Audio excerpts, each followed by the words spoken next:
यानी ई यदि विद्युत क्षेत्र की तीव्रता इस बिंदु पर है, देखिए विद्युत क्षेत्र है, क्षेत्रफल सदिश राशि है, तो विद्युत क्षेत्र भी एक सदिश राशि है, इसलिए ये तीर का चिन्ह हमने इसके ऊपर ई के ऊपर लिखा है, ये स्पष्ट हो गया ये एक सदिश राशि है। और इस बिंदु पर विद्युत क्षेत्र की गणना हमको करनी है, तो ई कैसे ज्ञात की जाएगी, हम इस पर लगने वाले बल की गणना कर लें और इस परीक्षण आवेश से हम इस लगने वाले बल को विभाजित कर दें, तो जो ये राशि प्राप्त हो रही है आपको इस बिंदु पर, वो क्या है, वो इस विद्युत क्षेत्र की तीव्रता इस बिंदु पर कहलाएगी। ठीक है, अर्थात इसका मात्रक क्या लिख सकते हैं, आप देख लीजिए इस फॉर्मूले से यदि हम इसका मात्रक बनाने की कोशिश करें तो विद्युत क्षेत्र की तीव्रता यानी बल बटे आवेश। बल का जो मात्रक है हम पहले से पढ़े हुए हैं न्यूटन, आवेश का जो मात्रक है कूलाम, दोनों कैसा है मात्रक हमने लिखे न्यूटन पर कूलाम। स्पष्ट हो गया, विद्युत क्षेत्र की जो तीव्रता का मात्रक है वो न्यूटन पर कूलाम, यानी एकांक आवेश पर किसी विद्युत क्षेत्र में किस बिंदु पर कितना बल लगता है वो उस बिंदु पर विद्युत क्षेत्र की तीव्रता कहलाती है। अब हम इसी में किसी बिंदु आवेश के कारण, किसी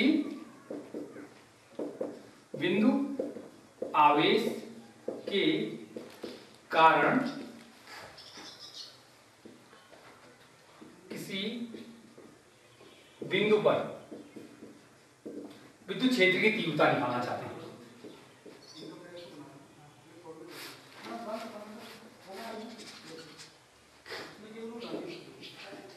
विद्युत क्षेत्र की तीव्रता हम चाहते हैं कि कोई बिंदु आवेश है, उसके कारण हम किसी बिंदु पर विद्युत क्षेत्र की तीव्रता की गणना करना चाहते हैं। तो हम मान लेते हैं, माना कोई बिंदु आवेश Q है, प्लस Q मान लेते हैं, इससे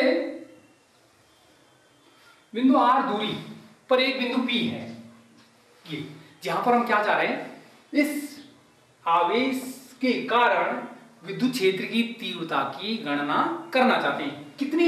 कितना यहाँ पे विद्युत क्षेत्र की तीव्रता होगी, यही हमारा जो डेरिवेशन है, इसको करने का तरीका क्या है, मान लिया हमने कि माना प्लस Q आवेश है, इससे कितनी दूरी पर, R दूरी पर एक बिंदु P है जिस पर विद्युत क्षेत्र की तीव्रता ज्ञात करनी है। तो इसके लिए क्या करेंगे हम, प्लस Q आवेश के कारण बिंदु P पर लाए गए परीक्षण आवेश Q0 पर लगने वाला बल कितना हो, लगने वाला बल देख लीजिए, F कूलाम का नियम लगा दीजिए, ये F कितना होगा देखिए 1/4 पाई कूलाम का नियम अभी पढ़े हैं, 1/4 पाई एप्सिलॉन 0। Q1 कितना है Q, और यहां पे ला क्या रहे हम, इस परीक्षण आवेश को ला रहे हैं। Q2 कितना है Q0 और अपॉन इनके बीच की दूरी कितनी है R, तो क्या हो जाएगा R²। ये इक्वेशन नंबर 1। ठीक है, अब विद्युत क्षेत्र की परिभाषा से, विद्युत क्षेत्र की तीव्रता की परिभाषा क्या कहती है, परिभाषा कहती है कि E का जो मान है वो F/Q0, अर्थात एकांक परीक्षण आवेश पर लगने वाला बल ज्ञात करेंगे। यहां देख लीजिए E बराबर F/Q0, F का मान कितना है ये देख लीजिए यहां पर, और यह जाएगा 1/4 पाई एप्सिलॉन 0, तो E बराबर आ जाएगा हमारा 1/4 पाई एप्सिलॉन 0 Q/R²। Q0 क्योंकि इसमें से कट जाएगा, ये देख लीजिए, ये जो हमने हाईलाइट किया है ये इस बिंदु आवेश Q के कारण R दूरी पर स्थित जो बिंदु P है उस पर विद्युत क्षेत्र की तीव्रता कितनी आई, E बराबर 1/4 पाई एप्सिलॉन 0 Q/R²। इसी को यदि हम आगे बढ़ाते हैं, अब देखते हैं यदि ये जो परीक्षण आवेश और ये जो आवेश जिसका हम विद्युत क्षेत्र की बात कर रहे हैं, जिसकी हम तीव्रता ज्ञात कर रहे हैं, ये किसी ऐसे माध्यम में रखा हुआ हो, किसी दूसरे माध्यम में रखा हुआ हो, निर्वात की अपेक्षा या किसी अन्य माध्यम में यदि हम इसको रख देते हैं तो इसका जो विद्युत क्षेत्र की तीव्रता का फॉर्मूला है, इसमें ये फैक्टर और आ जाएगा 1/4πε0 K Q/r²। ये जो K है, ये जिस माध्यम में वो आवेश जो रखा गया है, जिसमें हम तीव्रता उसकी ज्ञात कर रहे हैं, उस माध्यम की परावैद्युतांक वो यहाँ पे आ जाएगी। इस तरह से ये निर्वात के लिए विद्युत क्षेत्र की तीव्रता यदि किसी बिंदु आवेश के कारण निकालनी है, और ये वही फॉर्मूला है, लेकिन क्या बढ़ गया इसमें, K एक्स्ट्रा और आ गया है। अर्थात अब ये जो तीव्रता का फॉर्मूला है, ये उस कंडीशन में लगाना है जब हम इसी आवेश का विद्युत क्षेत्र किसी अन्य माध्यम में ज्ञात कर रहे हैं। इसी में आगे बल रेखाएं, विद्युत बल रेखाएं क्या है, अब हम विद्युत क्षेत्र की बात कर रहे हैं, तो विद्युत क्षेत्र को व्यक्त करने के लिए, उसको प्रदर्शित करने के लिए हम काल्पनिक रेखाओं को व्यक्त करते हैं, काल्पनिक रेखाओं द्वारा इसको दिखाया जाता है। तो ये काल्पनिक रेखाएं कैसी होती हैं, कैसे उनको हम ड्रॉ करते हैं, तो किसी भी आवेश के चारों ओर, ठीक है ना, यदि हम किसी परीक्षण आवेश को जो स्वतंत्र है गति करने के लिए ला करके छोड़ देते हैं किसी आवेश के निकट, तो उस परीक्षण आवेश पर उस आवेश के क्षेत्र के कारण एक बल लगता है, उस बल के कारण वो त्वरित हो जाता है और वो गतिमान हो जाता है।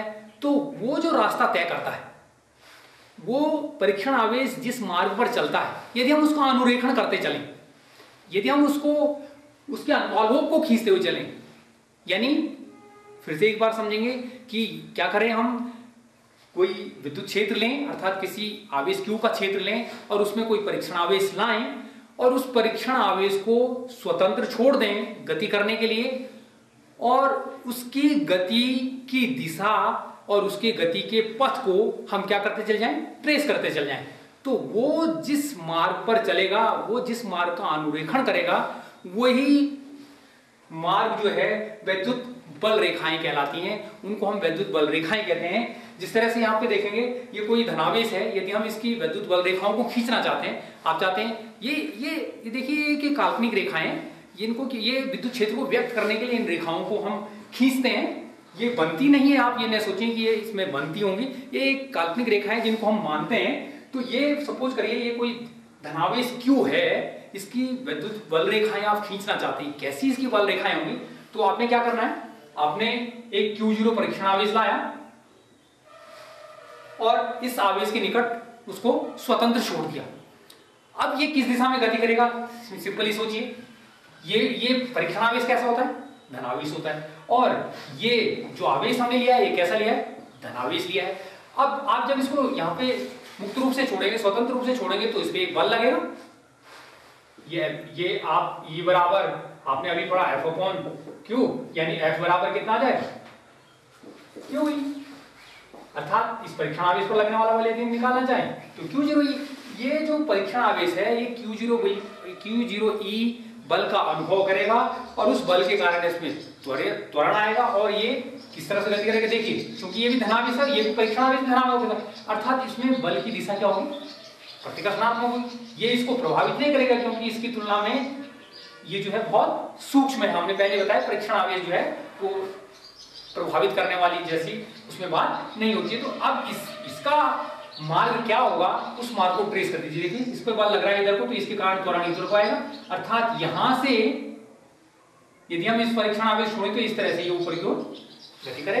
इस गति की दिशा में यदि तीर लगाएं तो ये इसका विद्युत बल रेखा को व्यक्त करेगा। यहां पर छोड़ेंगे तो किधर को चलेगा, देखिए ये इस तरह प्रतिकर्षण करेगा, नहीं इधर को चलेगा। यहां पर छोड़ेंगे किधर को चलेगा, इधर को चलेगा। यहां छोड़ेंगे किधर को चलेगा, इधर को चलेगा।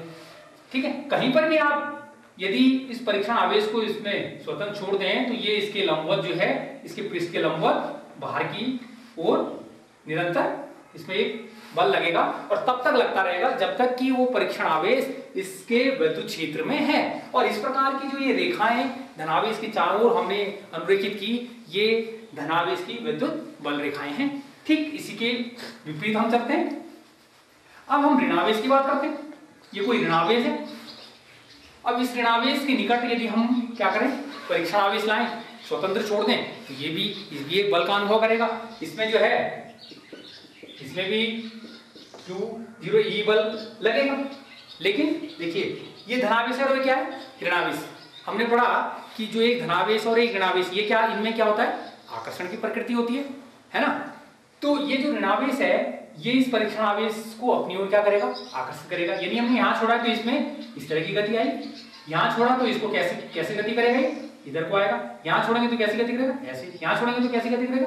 यानी इसकी वैद्युत बल रेखाएं यदि आप खींचते हैं तो इसकी वैद्युत बल रेखाएं आपको, ऋणावेश के वैद्युत क्षेत्र की बल रेखाएं इस तरह से भीतर की ओर, आवेश की ओर और आवेश के पृष्ठ पर लंबवत दिखाई देंगी।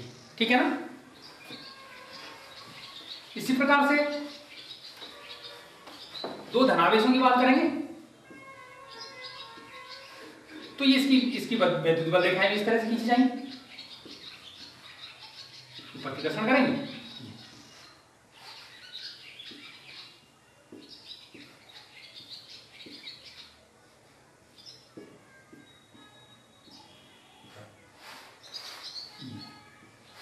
ये दो धनावेश जो एक निकाय बना रहे हैं उनके विद्युत क्षेत्रों को यदि हम निरूपण बल रेखाओं के द्वारा करेंगे तो इस तरह से इनको हम बल रेखाओं को व्यक्त कर सकते हैं। ये एक बहुत सिंपल चीज आपको यहाँ पे समझानी है कि ये जो वैद्युत बल रेखाएं ये आपस में एक दूसरे को कभी क्रॉस नहीं करती हैं। वैद्युत बल रेखाएं कभी काटती नहीं हैं। इसका रीजन क्या है कि यदि वैद्युत बल रेखाएं किसी बिंदु पर प्रतिच्छेद करती हैं तो प्रतिच्छेद बिंदु पर जो है दो स्पर्श रेखाएं खींचेंगी, क्योंकि किसी भी बिंदु पर जो है यदि हमें विद्युत क्षेत्र की दिशा ज्ञात करनी है तो हमें क्या करना है, उस वैद्युत बल रेखा पर, उस बिंदु पर स्पर्श रेखा खींच देनी, और वो स्पर्श रेखा की जो दिशा होगी वहां पर वही विद्युत क्षेत्र की तीव्रता की दिशा होगी, वही विद्युत क्षेत्र की दिशा होगी। तो यदि विद्युत बल रेखाएं प्रतिच्छेदित करेंगी तो प्रतिच्छेद बिंदु पर दो स्पर्श रेखाएं खींचना संभव हो जाएंगी जो कि उस बिंदु पर विद्युत क्षेत्र की दो दिशाओं को व्यक्त करेंगी, जो कि संभव नहीं है। अतः ये स्पष्ट है कि जो विद्युत बल रेखाएं हैं वे कभी भी एक दूसरे को काटती नहीं है, कभी भी एक दूसरे को प्रतिच्छेदित नहीं करती हैं। इसी में थोड़ा सा आगे बढ़ते हैं। अब हम बात करते हैं विद्युत द्विध्रुव की।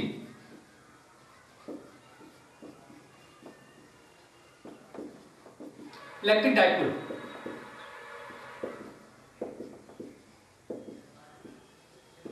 देखो क्या होता है इलेक्ट्रिक डाइपोल।